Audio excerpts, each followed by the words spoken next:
My fellow citizens and residents, in my address to the nation on June 12, 2021, I outlined a number of measures intended to contain the community spread of the COVID-19 virus. I stated that these measures would be in place for 14 days until June 26, 2021. The measures taken as a whole were intended mainly to significantly contain the spread of COVID-19. We continually emphasize the importance of the use of the non-pharmaceutical measures of social distancing, wearing of masks, and hand sanitizing to decrease the spread. We warned you about complacency and inaction in this fight, as the virus is relentless in its attack, and we needed to be relentless in our efforts at containing it and, more importantly, protecting ourselves. The reduction envisaged over the 14-day incubation period was not realized. Further, sadly, over the last week, we suffered the loss of 3 of our fellow citizens from this dreaded virus. In my mind, every life is precious, so my thoughts and prayers are with the families of the deceased. We are very satisfied that our vaccination program was successfully rolled out, culminating in over 800 persons yesterday, Thursday, and today we had over 900 persons showing up for their second dose of the vaccine. However, there is still over 30% of the adult population who have not yet received a single dose. The virus will continue to target the vulnerable and unprotected persons in our community, and it will find a way to spread itself. Until we contain this wave of infection, and all who should be vaccinated are vaccinated and protected, we will remain vulnerable to this virus. Against this backdrop, I wish to inform you that today the Federal Cabinet met, and after a thorough evaluation of the situation, determined that there is a need for more restrictive measures to help stop the movement of people and bring to a halt the current wave that has threatened the fabric of all our institutions and every sector of our society. We understand the social, psychological, and economic impact these may have on our citizens and residents, but we believe they are necessary for the benefit of all. We will do all within our power to get everyone safely through this period and provide assistance to those in need through the wide social services arm of my government. Our National Task Force has committed to organize the delivery of care packages to those in need. Under these new restrictive measures, the state of emergency remains in place for both St. Kitts and Nevis, and the existing curfew remains in place for both islands. But there will be specifically for the island of St. Kitts the following: a complete 24-hour lockdown from 6 p.m. Sunday, June 27th to 5 a.m. Thursday, July the 1st. On Thursday, the 1st July, and Friday, July 2nd, there will be limited movement for limited operation of essential businesses from 6 a.m.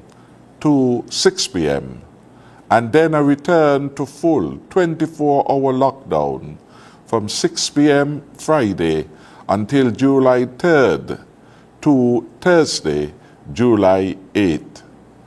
We will again have limited movement for essentials on Thursday, July 8, and Friday, July 9th, from 6 a.m. to 6 p.m. on both days, and return to a 24-hour lockdown on Saturday the 10th and Sunday the 11th of July. A shelter-in-place order will be strictly enforced. This means that every person shall remain confined to his or her place of residence, inclusive of their yard space, to avoid contact outside their family, with the following exceptions: essential workers who are required to report to work, workers required to work in hospitals and medical facilities, licensed providers of security guard services, and such other businesses as may be specifically exempted. For essential travel, for medical emergencies, and for essential travel to a vaccination site with a vaccination card and one photo ID for production to law enforcement officers on demand between the hours of 8 a.m. and 1 p.m. from Monday, June 28th to Wednesday, June 30th. All places of business, including doctors' offices, will be closed during the strict lockdown hours. On days of limited operation, only essential businesses will be allowed to operate, and these businesses are limited to supermarkets, pharmacies, and medical facilities, and other businesses authorized by our Commissioner of Police.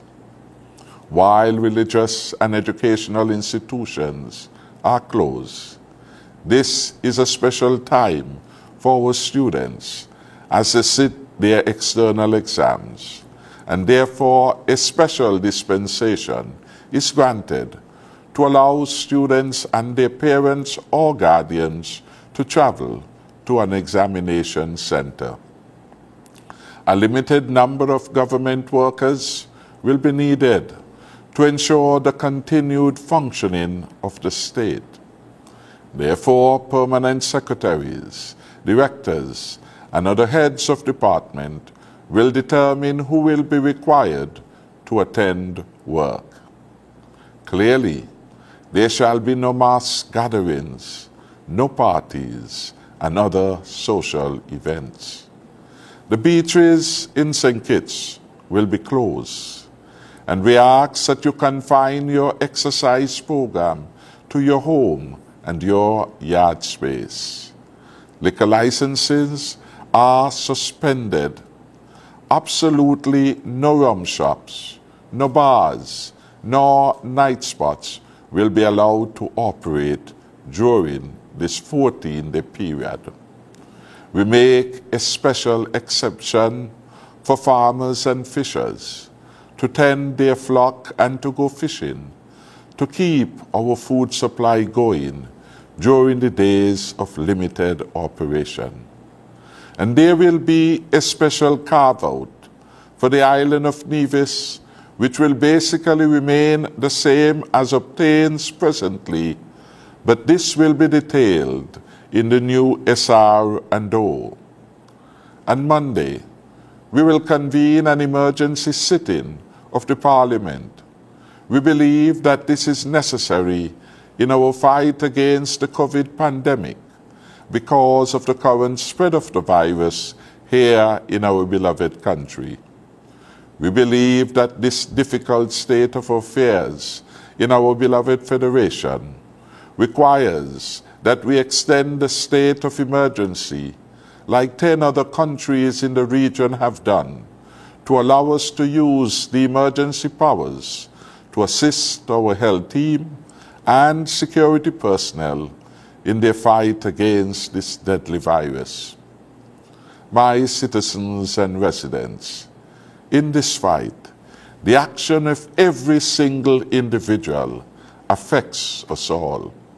We are truly in this fight together, and none of us is safe until all of us are safe. I urge you to do the right thing and protect yourself over the next 14 days to prevent the continued spread of the deadly virus.